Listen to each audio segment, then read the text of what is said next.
Gloire au Seigneur, Amen. Alléluia. Donc nous voici aujourd'hui encore dans la parole de Dieu. Et nous sommes ici parce que Dieu nous aime. Amen. On reconnaît que Dieu nous aime. Parce qu'il est fidèle. Il prend soin de nous et nous envoie sa parole chaque jour. Il nourrit nos âmes. Amen. Et nous sommes bénis. Car l'homme ne vivra pas de pain seulement, mais de chaque parole qui sort de la bouche de notre Père. Amen. De notre Dieu. Donc on reçoit la parole. Et aujourd'hui, la question qu'on va poser, en fin de compte, c'est la question que le Saint-Esprit nous demande, c'est ceci. Pourquoi tu crois ce que tu crois? Pourquoi tu crois ce que tu crois? Parce que tout le monde croit quelque chose. Il n'y a aucune personne qui est sur la planète Terre et dit « je crois à rien ». Même si tu dis « je crois à rien », c'est parce que tu crois à quelque chose. Tu ne crois à rien. Amen. Donc tout le monde croit quelque chose. Et c'est un bon temps de s'examiner et de voir pourquoi tu crois ce que tu crois. Il y a des gens qui disent « oh mais moi je crois à la vie après la mort », l'autre qui croit qu'il n'y a rien après la mort, il y a d'autres qui croient que tu reviens comme des oiseaux, comme un reptile, comme un animal, d'autres qui disent « oh d'autres qui disent « je crois au Seigneur », d'autres qui disent « oh il y a un seul Dieu, tout est pareil, tout le monde se rend là ». Pourquoi tu crois ce que tu crois? Et aujourd'hui c'est une chose très importante de comprendre que comme un homme pense, tel il est. C'est pour ça que c'est très important de savoir pourquoi tu crois ce que tu crois.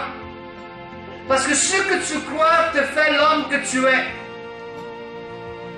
Te fait la femme que tu es. Te fait le jeune homme, la jeune fille que tu es. La façon que tu parles, ce que tu penses, est en train de bâtir ton caractère. Est en train de bâtir ta vie. Maintenant, si tu es en train de croire quelque chose qui est faux, tu es en train de bâtir une vie qui est fausse et qui à la fin va périr. Pourquoi? Parce que c'est faux. Si tu es en train de croire la vérité, alors tu es en train de bâtir dans la vérité et tu vas recevoir ce que la vérité t'apporte. C'est une chose très importante de reconnaître qu'est-ce que tu crois. Parce que si tu crois que Jésus est le Fils de Dieu, si tu crois à la vérité, alors la vérité t'affranchira. Jésus a dit, je suis la vérité et la vie. Nul va au Père sinon par moi. Maintenant, une personne peut dire, je ne crois pas ça. Mais c'est bon, tu as tout le droit de croire ce que tu veux. N'est-ce pas? Tout homme a libre choix. Tu as libre choix de choisir ce que tu crois. Donc si tu as décidé de ne pas croire à cela, qu'est-ce que c'est que tu crois? Et tu dis, mais n'importe qui peut aller à Dieu. Oui, mais ça c'est qu'est-ce que tu crois. Ça ne veut pas dire que c'est la vérité. Tu es en train de croire quelque chose que quelqu'un a dit et tu es en train de faire une vie avec ça, mais rendu au moment où tu dois te présenter devant le Père, tu vas trouver l'obstacle après. Pourquoi? Parce que Jésus a dit, nul ne va au Père sinon par moi. Et il a aussi dit et affirmé qu'il est la vérité. Jésus a dit, je suis le chemin, la vérité et la vie. Amen. Donc, s'il est en train de dire ces choses très importantes, soit il est ce qu'il est, ou qu'il est le plus grand menteur qui existe sur toute la création. Un des deux. N'est-ce pas? Mais donc, si toi tu as choisi de ne pas croire en Jésus, de ne pas croire à ce qu'il dit, tu as choisi quelque chose contraire. Donc, parce que tu as choisi quelque chose contraire, tu es en train de bâtir une vie contraire à ce que Dieu, selon sa parole, veut qu'on soit. Tu es en train de bâtir une vie contraire à la volonté de Dieu, Oui, tu vas vivre X années sur la planète Terre, mais après cela, alléluia, ce qui va arriver, ça va être contraire à ce que la Bible te dit. Amen. La Bible ici, le Seigneur est en train de te donner des promesses que si tu as reçu Jésus comme ton sauveur, amen, si tu as accepté le sacrifice qu'il a fait à la croix pour toi, qu'est-ce que tu as fait? Tu as réglé, alléluia, le problème du péché qui te sépare de Dieu. Donc tu crois que tu as été lavé, tu es pardonné, donc tu as eu maintenant la porte ouverte pour être avec Dieu le Père, ainsi que quand tu vas partir de ce monde, tu vas finir ici, tu vas passer dans l'éternité avec le Père. Amen. Parce que tu as cru. Mais si tu n'as pas cru, la Bible dit aussi pour ceux qui ne croient pas, qu'est-ce qui arrive? Ceux qui ne croient pas, alléluia, qu'est-ce qui va arriver? Ils vont vivre dans l'enfer pour l'éternité. Maintenant, tu peux croire qu'il n'y a pas d'enfer. Mais ça, c'est un choix que tu fais. Amen. Pas parce que tu crois qu'une chose n'est pas là, que ce n'est pas là. Amen. Et donc, tu vis ta vie toute longue de tous tes jours de ta vie ici-bas sur la planète Terre comme croyant qu'il n'y a pas d'enfer, parce que toi, tu ne crois pas qu'il y a enfer, mais rendu à la fin, tu vas trouver qu'il y a un enfer. Et qu'est-ce que tu vas faire d'en sortir de là? Parce que la Bible dit qu'on ne peut pas sortir de là. Donc, tu as cru quelque chose qui était fausse. Et parce que tu as cru quelque chose qui était faux, ça t'a conduit dans l'enfer. Maintenant, ce ne serait pas mieux de croire la vérité, hein, que comme ça, à la fin de tes jours, quand tu vas traverser la vallée de l'ombre de la mort, tu sais que tu vas être dans le ciel avec le Seigneur. Et si jamais, et ce n'est pas vrai, mais si jamais ce n'était pas le cas, au moins tu aurais cru quelque chose qui te donne la vie éternelle. N'est-ce pas? Par quelque chose qui est faux. Maintenant, comment est-ce qu'on vient à croire? Oui, tout ce que tu crois, ça prend de la foi. Soit qui est vrai, soit qui est faux. Tout ce que tu crois, ça prend de la foi. N'est-ce pas? Oui, tournez dans Hébreux chapitre 11, parce que c'est une parole très importante d'aujourd'hui que le Seigneur montre. Parce que tous commencent avec la foi. Et tout le monde a la foi. Mais donc, ça dépend la foi en quoi? Amen. Tout homme a la foi. Parce qu'il y a des gens qui disent, oh, j'ai pas de foi. Quand Jésus a dit, quand je reviens sur la planète Terre, est-ce que je trouverai de la foi? Il n'a pas dit que des hommes n'ont pas de foi. La seule chose, la foi en qui? En Christ. La foi dans la vérité. Amen. Parce qu'aujourd'hui, tout le monde a la foi. Parce que ça prend de la foi pour croire en quelque chose. Maintenant, la foi, quand tu crois en quelque chose, alors la chose, l'idée que tu crois, ça va produire en toi un caractère, une solution, une chose qui va se manifester. Si tu crois quelque chose qui est faux et tu as mis tellement dans la foi en quelque chose qui est faux, ça va se manifester dans ta vie. Vous comprenez ce que je dis? Amen. Donc si tu as mis ta foi tellement disons, que toi tu vas gagner la loterie. Ça, non, ça c'est pas de Dieu, ça. Ok? Donc, cette fois que tu as mis de gagner la loterie, et tu vas gagner la loterie un jour, ça va produire. Mais ça produit un résultat qui est contraire à la volonté de Dieu. Vous comprenez ce que je dis? Parce que tu as mis la foi en ce qui est mauvais. Oui, tu vas l'avoir. Mais ça va te détruire. Donc c'est mieux de mettre la foi dans la vérité. Qu'est-ce qu'il dit dans le verset 3? Il dit, c'est par la foi que nous reconnaissons que l'univers a été formé par la parole de Dieu. Vous êtes là? C'est par la foi que nous reconnaissons que l'univers a été créé par la parole de Dieu. Maintenant, ça, frères et sœurs, pour tous les scientistes, pour tous ceux qui pensent, qui connaissent tout, là, hein, qui a un Big Bang, des choses comme ça, c'est un peu difficile pour nous autres parce que si tu ne commences pas par la vérité en Jésus-Christ, tu ne peux jamais comprendre la puissance de la parole de Dieu. Vous avez compris? Si tu n'as pas reçu Jésus comme ton sauveur, qui est la parole vivante faite chair, hein, tu ne peux pas comprendre aussi pourquoi l'univers a été créé par la parole de Dieu. Donc aujourd'hui, qu'est-ce que c'est que tu crois? Oui, tu es un homme, tu es une femme, tu as fait des études, tu es allé dans les écoles, tu t'es formé. Mais voyez, quand tu vas à l'école, qu'est-ce que tu fais? Tu prends des instructions et des instructions et des instructions pour devenir quelqu'un, n'est-ce pas? Oui ou non? Vous êtes allé à l'école de médecin pour apprendre à être un médecin. Amen. Donc vous avez reçu toutes les instructions pour être un médecin. Mais si tu dis, moi je ne crois pas que je dois apprendre les cours pour devenir un médecin, mais je vais être un médecin quand même. Et moi je ne vais pas aller visiter ces médecins, non. Vous comprenez? Parce que vous autres sont en train de dire n'importe quoi, et ça ne marche pas. C'est la même chose quand tu crois à la vérité. Ce n'est pas tout le monde qui dit la vérité. C'est bien bon de dire ça c'est la vérité, et ça c'est la vérité, et ça c'est la vérité. Mais non, il y a une seule vérité, frères et sœurs. Et Jésus a dit clair, je suis la vérité. Amen. Il ne peut pas y avoir deux vérités. Il ne peut pas y avoir deux religions qui sont vraies.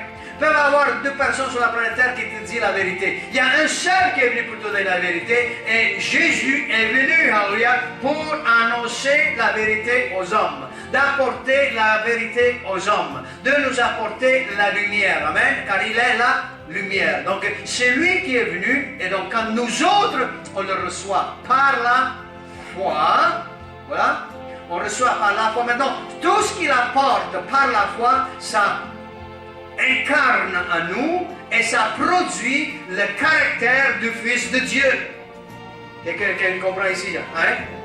Donc, toi, tu es allé à l'école pour devenir un médecin, ou devenir un professeur, ou devenir n'importe quoi. Tu as pris des instructions qui ont été plantées en toi et t'ont donné toute la force maintenant pour exercer le travail ou le domaine que tu as choisi. Maintenant, tu as choisi ici à croire en Jésus. Tu as reçu Jésus, maintenant tu es en train d'aller à l'école du Seigneur. Comment? Tu es en train d'être instruit par la parole de Dieu, jour après jour, le Saint-Esprit vient t'instruire. Tu es en train de bâtir en toi le caractère de Christ. En fait quoi? En fait que maintenant tu puisses vivre et être l'enfant de Dieu. Amen. Vous voyez? Donc tout enfant de Dieu sont instruits par Dieu. Gloire à Dieu. Amen. Donc si tu es un enfant de Dieu, tu vas être instruit par Dieu et le caractère de Christ va être formé en toi à travers les instructions de la parole de Dieu, l'Esprit de Dieu que tu amènes. Amen. C'est pour ça que Jésus a dit, je m'en vais, je ne vous laisse pas orphelin, mais je vous envoie un autre, le consolateur, l'Esprit de vérité. Lui, quand il va venir, qu'est-ce qu'il va faire? Il va vous conduire dans toute la vérité. Il va prendre ce qui est de moi, il va vous le révéler. C'est le Saint-Esprit, alléluia, qui te révèle toutes ces choses. Donc c'est pour ça, frère et sœur, on doit recevoir par la foi tout ce que Jésus nous dit. Amen. Donc c'est par la foi, dis par la foi. Ok. Maintenant, toute chose vient par la foi. Amen. On croit à les promesses de Dieu. Maintenant, par la foi, on croit que les promesses de Dieu sont pour nous. Il a dit que je vous donne la vie et la vie en abondance. Maintenant, c'est par la foi, frères et sœurs, que j'obtiens la vie en abondance. Comment est-ce que j'obtiens la vie en abondance? Pas seulement parce que c'est écrit, mais parce que moi, maintenant, je la crois. Oui, quand je reçois la parole de Dieu, alléluia, qui apporte la vie en abondance à moi, automatiquement, ça va produire l'abondance dans ma vie. Quelqu'un dit Amen? Amen. Oh, vous n'avez pas attrapé ça du tout. C'est passé comme ça. Hein? Oui, quand tu crois vraiment, alléluia, que Dieu te l'a donné, et par la foi tu confesses ce que Dieu t'a donné, et tu reçois la parole qui va avec la promesse de Dieu. Amen. Qui va avec la promesse de Dieu. Tu es en train de méditer, tu es en train d'être instruit, tu reçois à travers la prière, à travers la méditation devant Dieu, alors tu reçois la révélation de la parole, des promesses qu'il te donne. Qu'est-ce qui arrive? Ça va se manifester en toi. Amen. Vous voyez, quand vous êtes baptisé du Saint-Esprit, qu'est-ce qui est arrivé? Vous avez cru que Jésus baptise du Saint-Esprit, première chose. Amen. Hein? Si tu crois, tu verras la gloire de Dieu. Mais si tu ne crois pas, ça ne va jamais arriver. Une fois que tu as cru à lui, après ça, qu'est-ce que tu as reçu? Tu as reçu la révélation par le Saint-Esprit, tu as reçu la parole par le Saint-Esprit, jour après jour, tu as reçu la révélation, et tout ce qui est arrivé, c'est manifesté. Oui? Pourquoi? Parce que tu as cru. Comme un homme pense, tel il est. Tu te demandes pourquoi tu ne grandis pas dans le Seigneur? Parce que tu es en train de croire quelque autre chose que le Seigneur. Tu es en train de grandir dans quelque chose. Tout le monde grandit. Même la mauvaise herbe. Vous avez remarqué? La mauvaise herbe grandit plus vite que toute autre chose. Amen. Dans n'importe quel que tu plantes sur la planète Terre, tu as toujours un problème avec la mauvaise herbe. Pourquoi? Ça pousse vite. Hein? C'est la même chose dans nos cœurs, frères et sœurs. Nos cœurs, c'est très important de garder le cœur pur, d'arracher la mauvaise herbe. C'est pour ça qu'il faut discerner les choses en toi que tu crois qui ne sont pas bonnes. Hein? Alors, les pensées anciennes, les croyances anciennes, les croyances qui viennent dans le monde, les croyances que tu as apprises, je ne sais pas, à travers les années, que tu as portées à travers l'instruction de tes parents, l'instruction de tes professeurs, l'instruction des gens qui étaient autour de toi, tout ce que t'ont instruit quand tu étais petit, qu'est-ce qu'ils t'ont dit. Toutes ces choses-là, il faut arracher de ton cœur, arracher de ton cœur, arracher de ton cœur. Amen. Et quand tu as arraché toutes ces choses qui sont mauvaises, ce qui est bon va prendre fruit. Alléluia. Oui. Come on. Hein? Maintenant, il y a des gens qui sont en train de dire, mais je ne comprends plus rien ici. Qu'est-ce que je dois faire? Pourquoi je suis comme ça? Mais tu es comme ça parce que ce que tu crois t'a rendu comme ça. Ce que tu crois t'a rendu dans l'état que tu es. Comme un homme pense, t'es libre. Regarde ta vie. Tu es ce que tu penses. Hello? Quand tu te coupes un doigt dans l'église, hein, tu saignes un peu, qui va courir premier? Ce sont les infirmiers. Hein? Viens, on va mettre quelque chose. Pourquoi? Parce que nous autres sont adaptés à cela, n'est-ce pas? Quand tu as faim, qui va courir premier? C'est sur la machine qui va courir. Il va te donner le tout. Tout de suite, tu as une bonne assiette pour manger. N'est-ce pas? Amen. Donc, oui, pourquoi? Parce que c'est ça ce qu'il y a dans la personne. Amen. Donc, quand tu veux changer, il faut que tu enlèves en toi ce qui est pas bon et tu le remplaces par ce qui est bon. Ok. Maintenant, tournez dans Éphésiens chapitre 2. Parce que dans Éphésiens chapitre 2, Paul est en train de nous donner des choses très importantes. Et vous voyez, n'importe qui écoute ce message, n'importe où sur la planète Terre, tu te trouves dans la situation que tu es à cause de ta croyance. Tu peux être dans un pays qui est en train de souffrir de la famine, de la pauvreté. D'autres pays qui sont peut-être dans la grande abondance matérielle. L'un et l'autre sont pareils. Ils sont dans la situation qu'ils sont à cause de leur croyance. À cause de ce qu'ils pensent. Oui, si tu penses pauvre, tu vas devenir pauvre.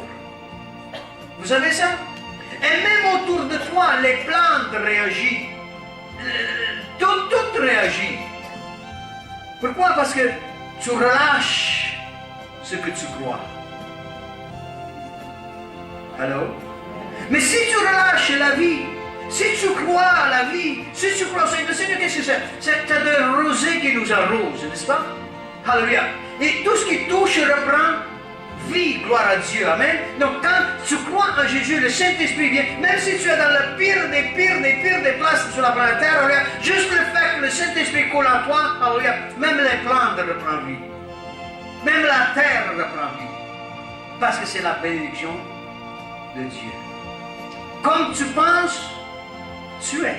Donc ici, frères et sœurs, il faut comprendre des choses aujourd'hui que le message du Saint-Esprit nous dit. Oui, le peuple de Dieu veut être béni, veut grandir, n'est-ce pas? Tous les enfants de Dieu veulent grandir. Mais beaucoup de problèmes qu'on a, les enfants de Dieu, on ne grandit pas. Pourquoi? Parce que ce qu'on pense, ce n'est pas vrai. Il faut renouveler nos pensées chaque jour. Il faut renouveler la pensée. Il faut avoir la pensée de Christ et écraser la pensée charnelle. Dans Éphésiens chapitre 2 dit, vous êtes morts par vos offenses et par vos péchés, dans lesquels vous marchiez autrefois, selon le train de ce monde. Donc, avant qu'on est venu au Seigneur, avant qu'on est venu à croire à la vérité, nous étions morts dans nos péchés. Morts. On vivait dans la mort. Donc, si tu ne crois pas en Jésus, si tu n'as pas reçu la vie, tu es dans la mort. Même si tu marches, c'est mort. Tout autour de toi, c'est mort. Et ce que tu penses, c'est mort. Quelqu'un me comprend, dit Amen. Donc, si tu penses mort, c'est la mort que tu vas obtenir. Donc, il dit ici, vous étiez morts par vos offenses et vos péchés, dans lesquels vous marchiez autrefois, selon le train de ce monde et selon le prince de la puissance de l'air. Le prince de la puissance de l'air. Et le prince de la puissance de l'air, c'est qui? C'est Satan. Et Satan est en train de relâcher toutes sortes de pensées fausses, afin que les hommes soient plongés dans les ténèbres. C'est pour ça que c'est très important dans lui que tu te repens, tu reçois le Seigneur, que ta pensée soit lavée, transformée, et là tu reçois la vie. Mais si tu restes sous la puissance du prince de l'air, tu peux venir à l'église combien tu veux, tu peux t'appeler chrétien combien tu veux, mais tu vas être ce que tu penses, ce que tu crois. Et le prince de l'air est un expert au mensonge, à la tromperie. Vous avez remarqué combien de commerciales sont relâchés sur la planète Terre? Hein? C'est quoi ce commercial? Commercial d'alcool, commercial de bière, commercial de toutes sortes de choses. N'importe où tu passes. Télé, radio, dans les rues, n'importe où. C'est tous des messages, pip, pip, pip, tous des messages pour affecter l'esprit. Et c'est toutes des choses destructives. Donc, si une personne se laisse influencer par les puissances, ou par la puissance de l'air, qu'est-ce qu'il va produire? Il va produire ce que la puissance de l'air veut. Et qu'est-ce que c'est? C'est la mort. Amen. Donc, un enfant de Dieu, alléluia, doit sortir de cette puissance de l'air. Donc, il dit ici, selon le train de ce monde, selon le prince de la puissance de l'air, de l'esprit qui agit maintenant dans les fils de la rébellion. Les fils de la... les fils de la... Donc, sur qui les fils de la rébellion? Les fils de la rébellion sont tous ceux qui n'ont pas accepté le Seigneur Jésus-Christ comme sauveur. Tous les descendants d'Adam. Depuis Adam jusqu'à aujourd'hui, tous qui ont renié le Seigneur Jésus, ce sont des fils de rébellion. Et les fils de rébellion sont contrôlés par l'esprit de l'air. Ils sont contrôlés par cet esprit. C'est pour ça, toi, quand tu sors et tu viens à Christ, il y a un processus de changement, il y a une transformation qui doit se faire, il y a la pensée qui doit être transformée. Pourquoi? Parce que tu dois prendre tout ce que tu croyais avant et jeter en poubelle. Il faut renouveler ta pensée. Oui? Et comment est-ce que tu renouvelles ta pensée? En méditant la parole de Dieu, en recevant les instructions de Dieu. Mais si tu penses, oh, parce que l'autre l'a dit, et parce que l'autre le fait, et oui, mais sont des chrétiens, ils le font comme ça. Non, frères et sœurs, apprends une chose. Une chose est très importante. Que tout ce qui transmettent dans l'atmosphère est influencé par le diable. Donc il faut que tu reçois la vérité directement par le Seigneur. Et le Seigneur va te dire, tu connaîtras la vérité t'affranchira et tu seras réellement libre. Amen. Il faut que tu reposes sous l'onction de cet esprit. Il faut que tu sois instruit par l'Esprit de Dieu. Il faut que tu dis, Rabboni, instruis-moi. Alléluia. Et là, l'Esprit de Dieu va venir à toi. Alléluia. Et il va t'instruire dans ton cœur. Alléluia. Oui, la vérité ne va pas pénétrer dans les oreilles. La vérité va plonger dans ton cœur. Alléluia. Et va éclater de toi. Alléluia. Et là, tu sais que c'est vrai. Amen. Donc il faut, frères et sœurs, que tu sois transformé. Car comme un homme pense, tel il est. Comme un homme pense, tel il est. Ne dis pas à un païen qui ne connaît pas le Seigneur, oh, il faut que vienne à l'église, reste dans la présence de Dieu. Et certainement, lui, il va trouver les assemblées plates. Il va trouver l'assemblée de pasteur Machet trop longue, je ne vais pas aller là. Pourquoi? Parce que ça ne lui dit rien. Sa pensée est contraire de la pensée de Christ. Il ne reçoit absolument rien de ce qu'on a. Alors il ne peut pas supporter, il va s'en aller. Mais celui qui est instruit, celui qui est transformé, celui qui cherche la vérité, il va aimer s'asseoir, que ce soit 1 heure, que ce soit 2 heures, que ce soit 3 heures, 5 heures, 10 heures, pas de problème. C'est sa nourriture. Ça fait du bien. Amen. Donc il est transformé. Donc ces gens qui sont fils de rébellion, ils ne peuvent pas connaître la vérité. Ils ont une pensée. Ils ont des croyances. Et tout le monde croit quelque chose. C'est pour ça qu'il y a des zillions de livres sur la planète Terre. Hein? Tout le monde est en train d'écrire quelque chose. C'est pour ça que je lis rien. J'ai appris depuis le jour que Dieu m'a sauvé, je ne veux rien lire. Je lis la Bible, tout est là-dedans. Vous savez ça? Ah oui, mais lis le témoignage de tel, lis le témoignage. Le témoignage de Jésus-Christ, c'est assez. Amen. Pourquoi? Parce que la vérité t'affranchira. La vérité t'affranchira. Et tu seras libre. Amen. Donc, verset 3 ici. Nous tous aussi, nous étions de leur nombre. Et oui, nous autres aussi, on était comme ça, n'est-ce pas? Hein? On croyait ci, on croyait ça, on croyait l'autre chose, mais on ne croyait pas tout Jésus. Hein? Moi, j'étais sauvé à l'âge de 31 ans. Mais avant 31 ans, là, je croyais des folies. Hein? Je croyais des choses vraiment bizarres. Bizarre maintenant, mais dans ce temps-là, ça va l'air que c'était la vérité. Mais Jésus m'a transformé. Si nous autres, on est tous comme ça. Et si toi, tu es un chrétien qui n'est pas transformé encore, tu viens à l'église, oui, tu crois un peu, tu retournes là, mais tu crois, je ne vais pas mentionner quoi là, mais des choses que les ténèbres font. Vous comprenez?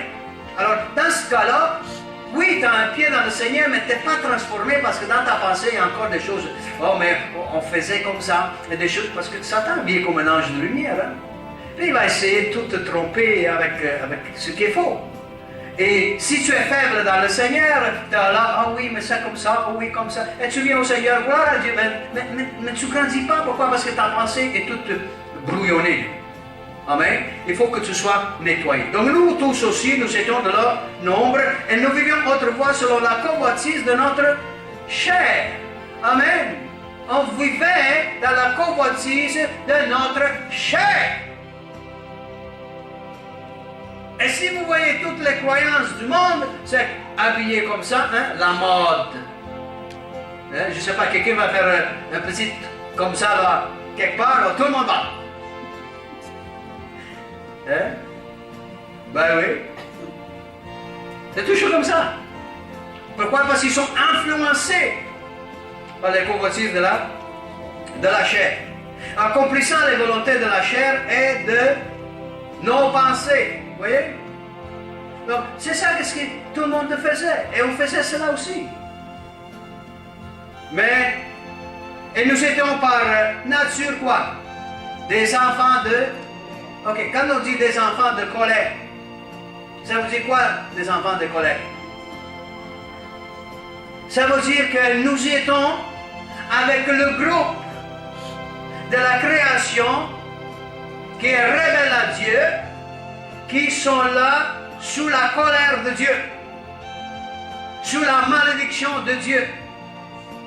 Et Dieu relâche sa colère sur tout péché. Amen. Donc nous autres, on était des enfants de colère. Mais comme les autres. Les autres qui? Ceux qui ne sont pas sauvés. On était exactement pareil. Et c'est pour ça ici, après, il dit, mais Dieu. Il dit, mais Dieu. Ok. Donc, oui, il y a quelque chose que Dieu a fait. Dieu est venu changer nos croyances. Dieu est venu changer nos pensées. Dieu est venu changer notre cœur. Mais Dieu, qui est riche en miséricorde, il pouvait nous laisser dans cette situation, n'est-ce pas? Il pouvait nous abandonner là, mais lui est riche en miséricorde. Oh, gloire à Dieu. riche en miséricorde, à cause du grand amour qui nous a aimés, nous qui étions morts par nos offenses, nous a rendus vivants avec Christ.